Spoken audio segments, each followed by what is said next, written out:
Well, good, wonderful, beautiful morning, audience. Do you want to see what's happening? Shelby's like, can we go outside now? Yeah, okay, all right. Jeez, oh Pete's feisty girl. She wants to go outside. Why do you want to go outside so bad, Shelby? I mean, something fun going on out here? Is that the deal? Is something fun happening outside? I don't know. Is it? It snowed! You get her. You get her. So I think part of what's happening today is Jamie's gonna fix the furnace, which, you know what? I'm just gonna go ahead and hand the camera over to him and let him explain it to you guys, since you guys seem to enjoy it when he fixes things. So Jamie's gonna take over for a bit. Well, Jessica says I should probably vlog some of this so you can see down in the basement. And I don't know if I mentioned this to you guys, but we have a 3D puzzle that I started working on, and that's down in the basement. And here, I'll show you guys what it looks like. It is New York City. You've probably seen this one before, but it's a 3D puzzle, and it's New York, New York, and it still has the Twin Towers. So that's kind of it's kind of sad, but here's some pieces, and there's what I've done. So on game night we helped put a couple pieces together, but you can see I got almost the whole entire edge. It comes in two pieces. That line right down the middle there separates one side of it from the other side, so you can build both sides. But while I'm down here playing with the puzzle, trying to get that together, it's so quiet, and I can hear that thing making noise. Does anybody know what that thing on the wall there at the bottom is? Not the pool sticks right below it, not the little guitar right next to it. That thing right there.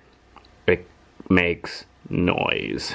Aside from the light humming, which that light is a fluorescent light and it just hums, so we'll have to fix that too.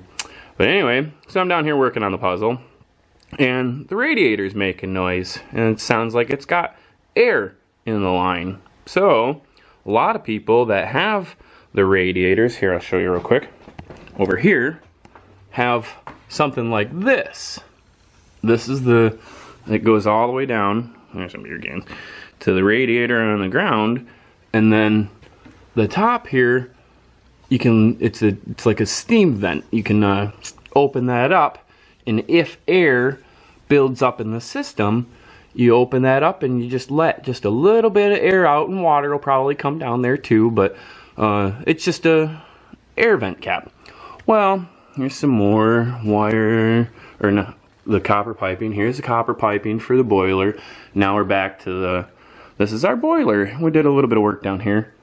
So nobody probably knows this, but right on top of this here is a steam vent cap, and you can take this cap off or loosen it just a little bit, and it will, there's the cap right there next to it. Now I took it off, can't really see it because it's dark, but it lets air out of the system, or pressure out of the system, if the pressure becomes too high.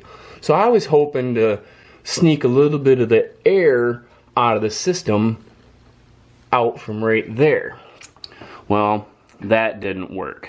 Alright, I'm gonna warn you, if you have no idea what you're doing, do not mess with any of the valves or buttons on your furnace unless you know what you are doing. You can prevent yourself from having hot water and hot heat, so let's not do anything that you don't know you're doing before you do it. If you have a problem, you can always call a licensed plumbing and heater guy, and they'll come out and they'll tell you what's wrong with probably a small fee, and they might be able to fix it right then and there for the remainder of the fee. So if you don't know what you're doing, don't play with it. So a lot of people had told me, or I'd found out, that you can purge the system by replacing all of the water in the radiators on the floorboard with new water from the tap. And I guess in order to do that, it was actually quite simple. You can see from right here all the valves that are necessary to complete the operation.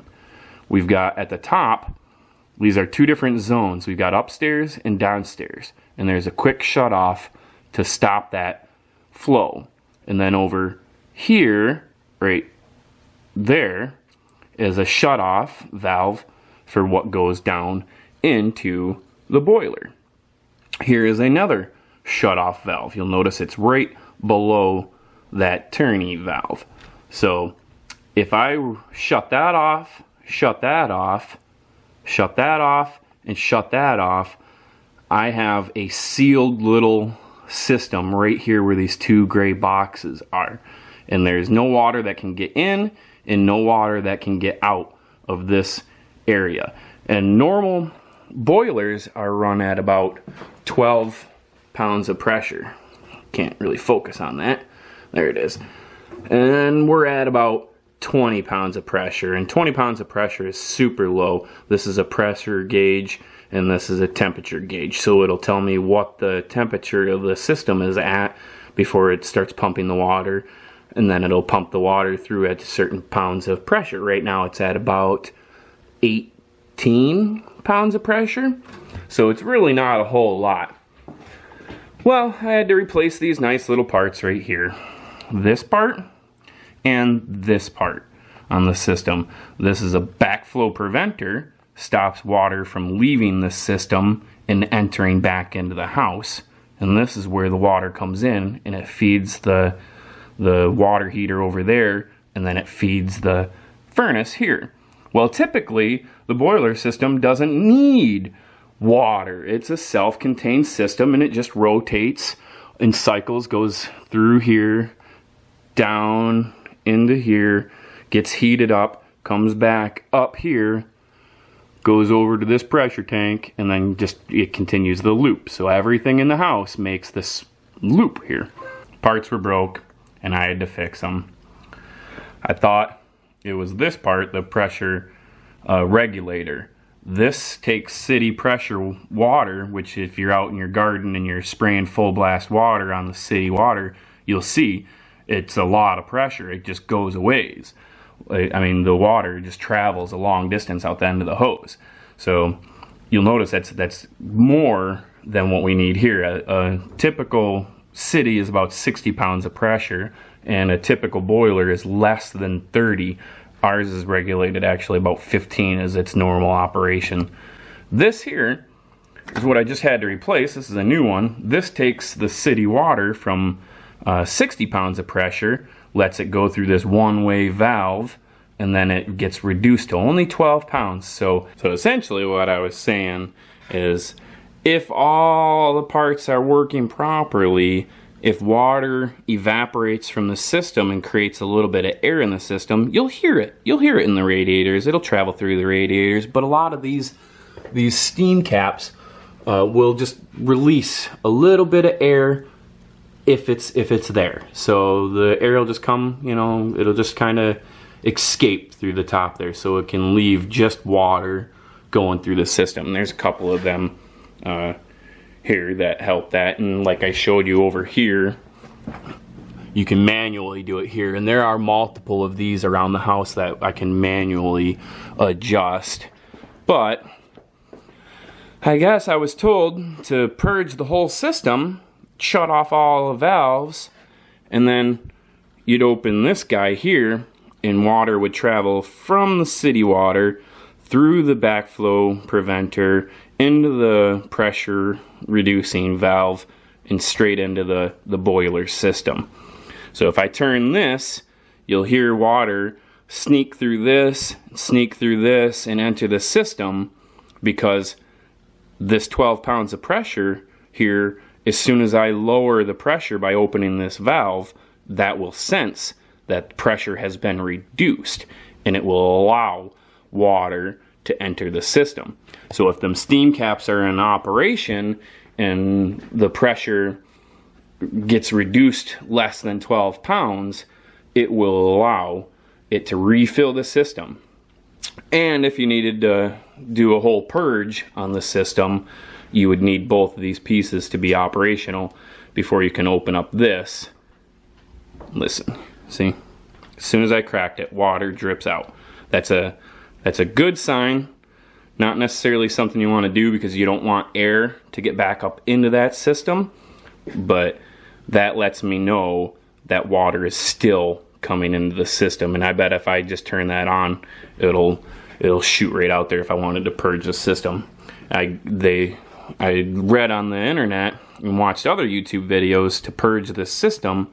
I would close off that valve and that valve to stop water from entering the boiler, and then I would pick a zone and close it, or essentially leave one zone open, and all the water will go through the zone and out here. But that wasn't working for me, so I had to replace that and that. And actually, it was only this that was broken. So apparently, now I'm the boiler guy, the furnace guy. I can fix a furnace, so that's fun. That was what I had to do today. Parts and tools. Alright, here comes the test. Turn the heat up in the basement here, and let's go see. So this right here is gonna open the heat vent to where all the carbon dioxide can go out the chimney there. That's opening right now. As soon as that's safe, oh, there, furnace kicked on. Everything must be good and checked. Now watch. And you'll see that temperature on the bottom there. That black one will raise up. It should never go past that red line. That's kind of our safety checkpoint, just so we know quick and easy. And then there's the pressure right there. That first mark on the bottom says 20, and it's slightly below that, and I have it set about 15. Furnace is running. This is cycling. So water's going through, and I don't know. Do you hear a bunch of air? No, it sounds a lot quieter than it did for sure. Yeah. So we'll just go around the radiators and check that the radiators aren't making a whole bunch of noise, but yay! Yep, new parts. This was $100. This backflow preventer was $100 replacement fee, and then the pressure regulator to prevent it going from 60 pounds down to 12, which I don't think I showed you guys this. The new one has this neat little dial on it that we can adjust what it's at, and it's at about, I set it about 12, but that was 70 bucks. So there's $170 in two parts, and there's the old parts. But that was all the tools it took. That was pretty easy. So now that the furnace is all fixed and we're able to turn the heat back on, I'm leaving, which seems silly because it didn't actually get that cold in the house. I kept the fireplace on for a little bit, and that didn't take Jamie that long to fix. But I have to go run around to the post office and do all the things. But I'm gonna take you guys with me because it is snowing outside and it looks really pretty. So we'll go see what part of the town looks like with snow. You girls just take a nap. I'll be back in a little bit. So it rained most of last night, and then it turned to snow. So the snow that you see on like these little trees and stuff is that wet, heavy, on top of ice snow. Thankfully the roads are clear, but it's really pretty, but it's really heavy snow. So hopefully we get to keep our power all day today. This heavy snow is what brings down branches and trees and takes out power lines. Other than that, it's beautiful out. First stop, pick up the mail from the P.O. box. By the way, if you guys didn't see it yet, we are doing the Christmas card exchange again on the dogs channel. So I'll link to that video somewhere around here, or you can just go over to youtube.com/gone to the snowdogs and find the video where we talk about the Christmas card exchange, holiday card exchange, whatever I titled it. So we are doing that again. Second stop. That's not supposed to be like that. I went to start my car and the button pushed in. So that's the thing. We're gonna have to go to the dealer and get that fixed. So remember how I was showing you that button thing and said that was the next thing I needed to get fixed? Right after I filmed that clip, I went to start the car and the button came completely loose and fell down into my dash. Thankfully the car started. So I drove straight to the dealership and they said it'd be about half an hour. Turns out they don't have the part to fix it. So I don't get my Jeep back for 3 days. They gave me this ugly thing to drive home. So yeah, we're taking it back, and I'm just gonna drive Jamie's Jeep for the next couple of days. Hi Shelby, how's it going? The vacuum cleaner got stuck on the thing. But anyway, we're gonna go drop that back off, and I guess I don't have a Jeep for 2 days. Yay! So I'm finally moving Oakley's kennel because we want to put the tree up. I am telling them the story. I'm telling them. So anyway, I took her orthopedic bed out of the kennel and I set it in front of the TV for now. And apparently now it's Memphis's. Is that your new bed? Do I have... I mean, I guess I have to leave it out now. I don't have a choice, huh? She's like, guys, this is mine now.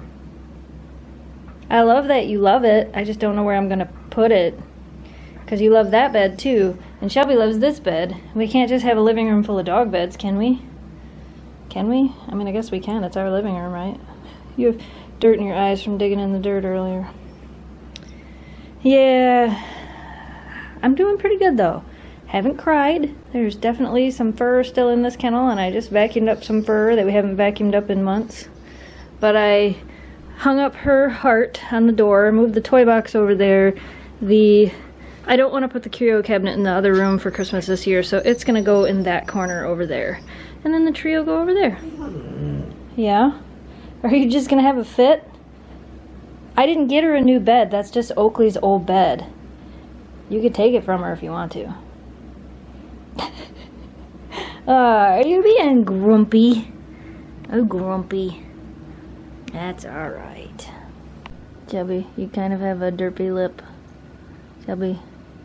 Shelby. Alright, well, anyway. We didn't get the tree up, but we got everything moved. Put the curio cabinet over there. Moved Oakley's kennel. Put the box of toys there. Moved her little sign up there. But then I didn't have the excitability to put up the tree. So, tomorrow. We'll do it tomorrow. Right, Shelby? Tomorrow. Shelby, want to go to bed? Are you grumpy? Alright, you guys. We're going to call it a night. We hope you enjoyed today's video. Thanks for watching. Stay positive, dream big, and we will see you again soon. Want to go to bed, Shelby? You look like I just woke you up. Oh, wait, I did. Alright, let's go to bed. Good night, audience. If you love our Huskies, come along for the ride. All you have to do is hit subscribe. Follow as we share our lives with our dogs, and join our adventures on SnowDogsVlogs.